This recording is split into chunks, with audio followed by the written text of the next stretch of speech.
देशातील प्रत्येकानं इतर भाषा शिकल्या पाहिजेत, मात्र आपली मातृभाषा विसरता कामा नये. प्रत्येकानं आपली भाषा नेहमी अग्रस्थानी ठेवली पाहिजे, असं प्रतिपादन राष्ट्रपती द्रौपदी मुर्मू यांनी केलं.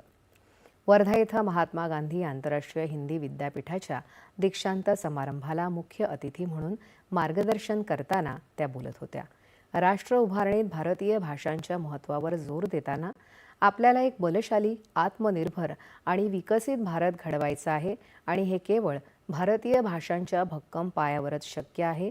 त्या म्हणाल्या की राष्ट्रीय शिक्षण धोरणासह अनेक उपक्रमांच्या जोरावर आपला देश योग्य दिशेने वाटचाल करत आहे, असं त्यांनी सांगितलं.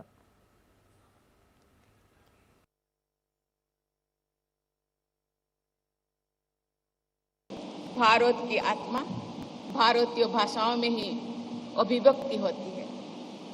विभिन्न भारतीय भाषा में संस्कृति, संवेदना और चेतना की एक ही भावधारा प्रभावित होती है।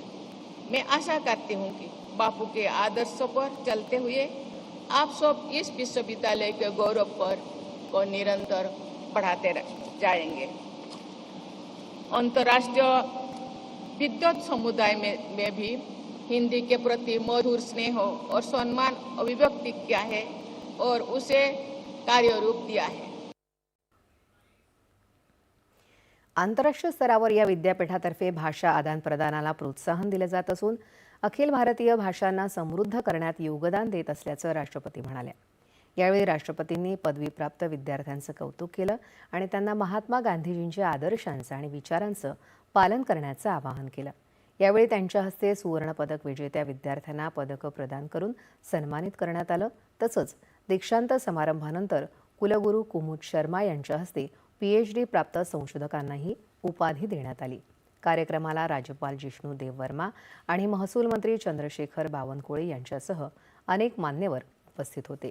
यापूर्वी राष्ट्रपतींनी सेवाग्राम आश्रमाला भेट देऊन बापू कुटी बापूंच्या कार्यालयाची पाहणी करून माहिती जाणून घेतली. यानंतर त्यांनी प्रार्थना सभेत सहभाग घेतला. तसंच आश्रमात वृक्षारोपण करून सूत कातण्याचाही अनुभव घेतला.